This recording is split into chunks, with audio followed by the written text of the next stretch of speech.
It was a beautiful fall day on the island of Sodor. All the engines were working very hard.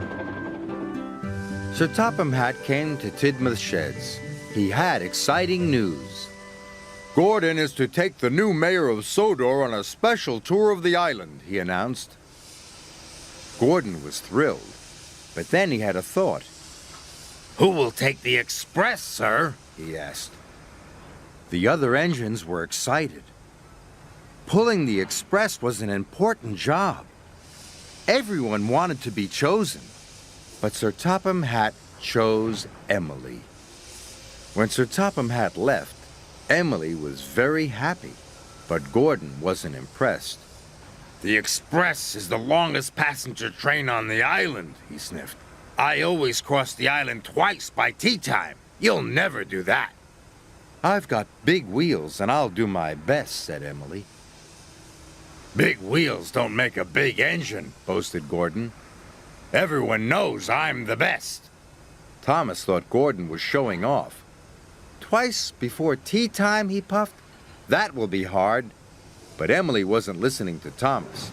I'm going to be as good as Gordon, she said eagerly, and she steamed away as fast as she could. Emily puffed into Knapford Station. She was looking forward to taking the express, but it was very, very heavy. Bust my buffers, she gasped as she slowly pulled out of the station. But she pulled away too soon and left the brake coach behind. Emily puffed with all her might. She was determined to be fast.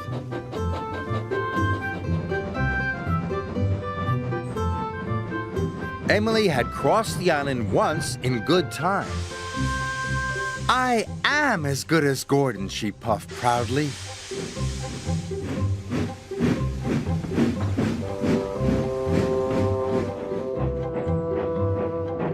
Emily had to wait for Edward at the crossing. Edward went as fast as he could, but it wasn't fast enough for Emily. Hurry up, slow coach, she cried, or you will make me late. Edward felt sad, but Emily just steamed on.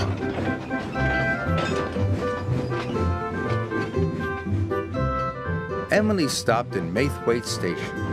The express was a guaranteed connection with Bertie the bus. But Bertie hadn't arrived. He had a flat tire and was running late. Emily tried to wait. She counted to 10, twice, but she felt as if her boiler would burst. I'm going to be the slowest engine on Sodor, she cried, and it's not my fault. And she puffed away. When Bertie arrived, Emily had already left. Emily needed to take on water, but James was at the water tower. He was pulling the slow goods train. Emily wanted to go first. It doesn't matter if you are late, she said. You must wait your turn, said James crossly. Express trains don't wait, said Emily, and she left without taking on water. Emily went faster than ever. Her coaches rocked and rolled, and her passengers were biffed and bumped and bounced.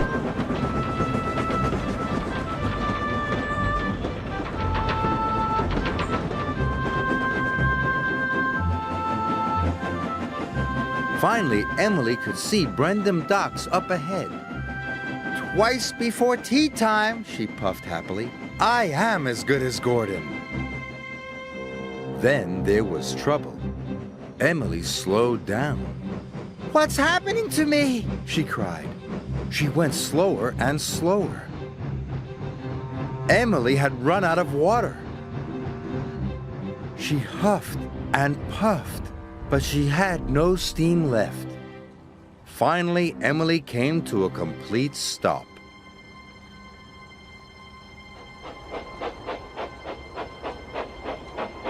Sir Topham Hatt arrived on board James. He was very cross. You should have waited, said Sir Topham Hatt sternly. And now you have caused confusion and delay. You left the brake coach, stranded Bertie's passengers, and bumped your coaches. You must learn to be more patient. Emily knew Sir Topham Hatt was right. She felt very bad. She was only trying to be as good as Gordon. "I'm sorry, sir," she said sadly. James pulled Emily into the docks.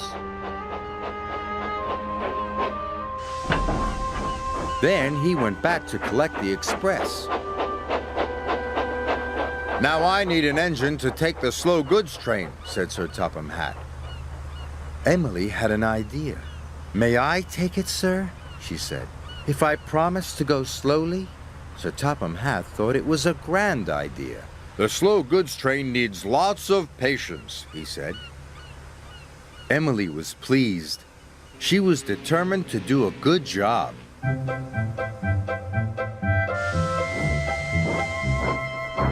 So after she took on water and lots of coal, Emily buffered up to the slow goods train.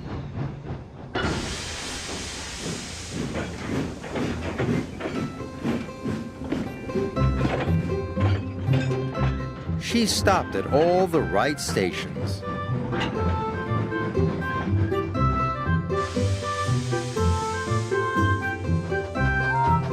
And she let all the other engines go first.